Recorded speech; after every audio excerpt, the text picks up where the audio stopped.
This lovely patron asked what I thought of Hannibal Rising. Let me just say that I do not hate this movie. I know there's some people that absolutely loathe it, and I personally don't mind it.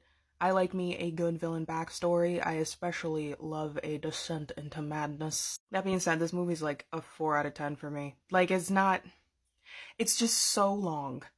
It's unreasonably long. I feel that's what killed it in the eyes of a lot of people, is how drawn out it was. That being said, here's how I personally would have done it. We would open with a grown Hannibal in Venice, essentially taking his clinicals to become a physician. He wants to specialize in surgery, and he's living with his Aunt Mizuno, and I'd have his uncle be alive but bedridden. Anyway, Hannibal comes home and he's talking with his aunt. Also, I'd get rid of the weird with the aunt, because I don't like, she's just kind of a maternal figure, whereas his uncle doesn't really like to be around him or want to see him. I'd have it that as Hannibal gets home, you see a little girl waiting for him by the gate who excitedly jumps into his arms, who he then begins to talk to. You learn that this is his little sister, Misha. They play in the garden, they talk together, he's making her food. Later that night, I would have Hannibal in the library essentially studying for his exams. The next day, he passes and he is a surgeon. Time skip to he's working at a hospital when a man comes in that he recognizes. This triggers a bunch of flashbacks in Hannibal, and that night he has a very intense nightmare of what happened to his family. Misha, however, is beside him and soothes him, and Hannibal and her chit-chat together, and Hannibal goes back to sleep. Next day, Hannibal goes back to the hospital and confronts this man and begins making small talk. The man revealing he was a part of a whole band of renegades back in the day that went around torching noble families in Eastern Europe. Hannibal pretends to be a sympathizer, pretends to be interested, pretends to rally behind his cause, and the man reveals, I think our biggest score was with the lectors.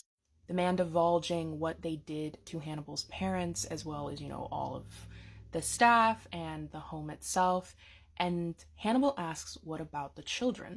The man goes quiet and gets this haunted look in his eyes and no longer wants to speak. That day, while on the operating table, Hannibal purposefully slits the man's small intestines when nobody is noticing, and the man dies of sepsis. Because it's such a small incision, and because the man was already in surgery and there were other doctors there, everybody just chalks it up to an accidental death. Hannibal gets the man's personal belongings and goes to find the other man in this band, because the man has, told him all of his friends' names. Hannibal goes home and begins to research, where his aunt realizes that he's on sort of some quasi-mission, and she's like, hey, don't go crazy.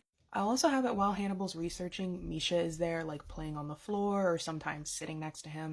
Hannibal finds most of the men's locations and knows that he can use other men to find the other one. So he decides he's going to go on a trip, essentially take a sabbatical. He hugs Misha goodbye, kisses her, and then goes and says goodbye to his aunt, where his aunt is kind of like, please don't do anything stupid. I'd have the rest of the movie be from the point of view of the band of men who essentially slaughtered the lector. With each interaction, Hannibal gets more and more information about what actually happened, and him himself remembering some things because he blocked most of it out. I'd have it shown that all these men are old and broken at this point, both the war and the weight of their sins weighing down upon them. And finally, when Hannibal gets to the leader essentially taunts him with, you ate her too. Are you going to kill yourself? And that's when Hannibal remembers, of course, that Misha died, and he ate her, along with the band of men, even though, he was delirious with his own hunger. I'd have it in retaliation for this, Hannibal kills the man and eats him. And as he is, he's sitting at the head of the table and looks across from it and sees Misha on the other side. Not as the happy, plump little girl he left behind in Venice, but instead what she looked like before she died. Emaciated. I'd have Hannibal walk over with a plate and give her some, her little hallucination eating it ravenously.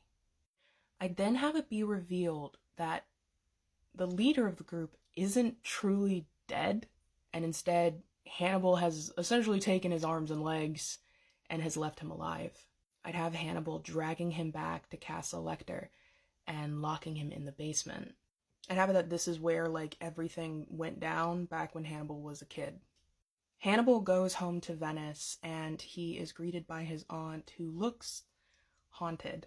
It's revealed that his uncle is about to die and wants to see Hannibal. Hannibal goes and his uncle is kind of like shaken because Hannibal looks so much like his brother. I'd have the uncle talk about the reason why he moved so far away from his family, and it was because he saw something in his brother that frightened him, something that hadn't been passed down to himself, but he now sees his brother passed down to Hannibal. Essentially making the watcher wonder, is it really nature or nurture that made Hannibal into a monster, and giving you both options and letting you make your own decision. I'd have Hannibal's uncle be like, take care of my wife, and Hannibal says, I will, and then the uncle passes. Hannibal's aunt is now completely terrified of him, and Hannibal recognizes that he should probably leave. Hannibal moves out, gets his own apartment, and begins working at the hospital again. There's a time jump where we then see papers talking about Il Mostro. The end.